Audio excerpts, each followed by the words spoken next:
Hi everyone, welcome to this video lecture on Unit 2 System of Particles. In this video lecture, I would like to explain elastic collision in two dimensions. If before and after collision, two particles confined to a single plane, then the collision is said to be two-dimensional elastic collision. This can be explained as, let a particle of mass m1 moving with velocity u1 bar collide with a particle of mass m2 at rest, that is u2 bar is equal to 0. In this case, for our convenience, we consider that the second particle is initially at rest. Let after collision, the particle of mass m1 be scattered at an angle θ1 with the original direction.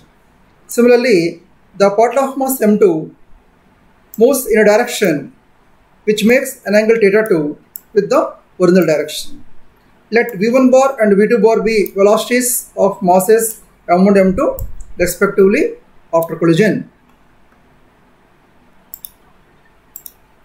This can be explained by using this diagram. In this diagram,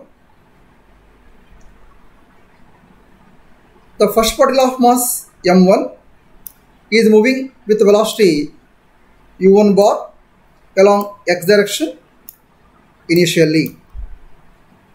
The second particle of mass m2 is rest at the origin, where the velocity of the second particle is u2 bar is equal to 0. After collision, the first particle is moving with velocity v1 bar, making an angle θ1 with x-axis. The second particle of mass m2 moving with velocity v2 bar, making an angle θ2 with x-axis.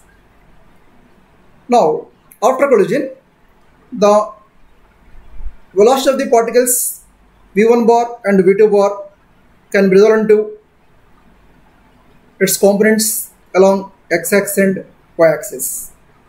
v1 bar can be resolved into v1 cos θ1 along x-axis and v1 sin θ1 along y-axis. The velocity v2 bar can be resolved into v2 cos θ2 along x-axis and v2 sin θ2 along negative y-axis. This collision can be explained by using an example, carom board. In the carom board, initially the coins are at rest. When moving striker is collided with a coin at rest, after collision, the striker and coin are moving in different directions. Now, after collision, the velocity of the particles v1, v2 and their directions θ1, θ2 respectively can be determined by applying law of conservation of linear momentum and law of conservation of kinetic energy. First of all, applying law of conservation of linear momentum along x-axis, we get m1 u1 plus 0 is equal to m1 v1 cos θ1 plus m2 v2 cos θ2. In this case, on the left hand side of equation 1, the second term is 0 because the momentum of the second particle is 0. Now, applying the law of conservation of linear momentum along y-axis, we have 0 plus 0 is equal to m1 v1 sin θ1 minus m2 v2 sin θ2. In this equation, on the left hand side, both terms are 0 because there is no motion of the two particles along y-axis. The above equation can be written as m1 v1 sin theta 1 is equal to m2 v2 sin theta 2. This is equation 2. According to law of conservation of kinetic energy, we get half m1 u1 square plus 0 is equal to half m1 v1 square plus half m2 v2 square, with the equation 3. In this equation, on the left hand side, the second term is 0 because the second particle is initially at rest. Here we have determined 4 unknown quantities, that is v1, v2, theta 1 and theta 2 after collision. But we have only 3 equations connecting these quantities. Hence, the solution is not possible. So, here one more quantity, say theta 1, should be given to solve the problem of collision. And further, for our convenience, let m1 is equal to m2. Now,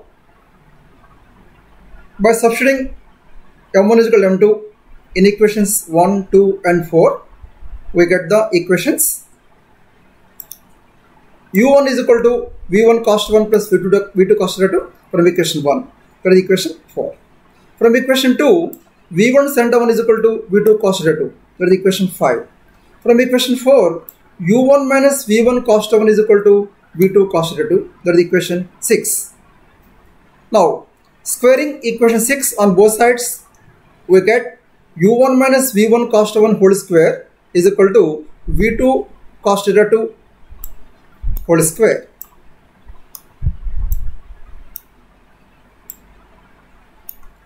On solving, we get u1 square plus v1 square cos square theta 1 minus 2 u1 v1 cos theta 1 is equal to v2 square cos square theta 2.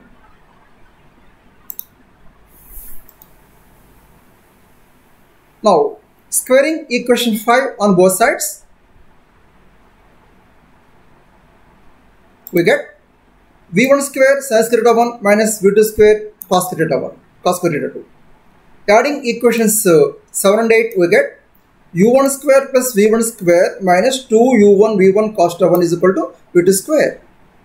From equation 3, u1 square is equal to v1 square plus v2 square, or u1 square minus v1 square is equal to v2 square. Now, subtracting equation 10 from equation 9, we get 2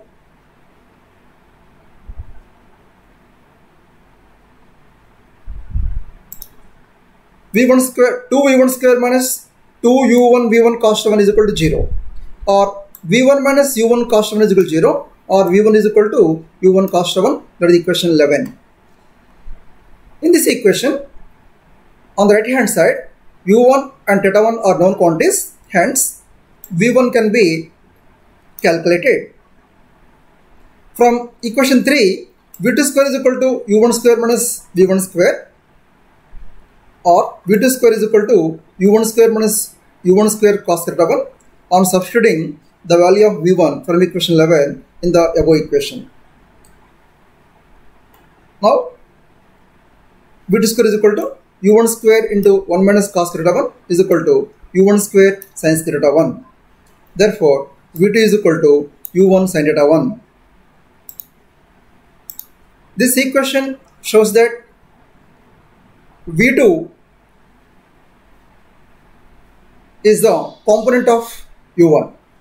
Thus, v2 can be calculated. From equations 11 and 12, it is clear that v1 and v2 are the perpendicular components of u1. That is, theta 1 plus theta 2 is equal to 90 degrees. This shows that in a perfectly elastic collision between two particles of equal masses, when one particle is initially at rest, the two particles always move off right angles to each other after collision.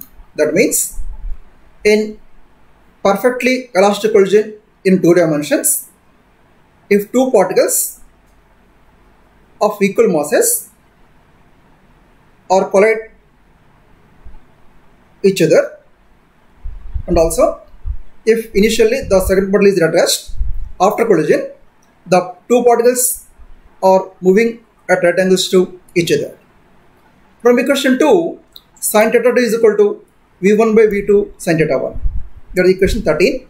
In this equation, on the right hand side, the terms v1, v2 and theta 1 are known quantities. Hence, theta 2 can be calculated. In this way, we can describe two-dimensional velocity collision between two particles. In this derivation, if you have any doubts, you feel free to call directly or through WhatsApp or Google Classroom. Thank you. Good luck.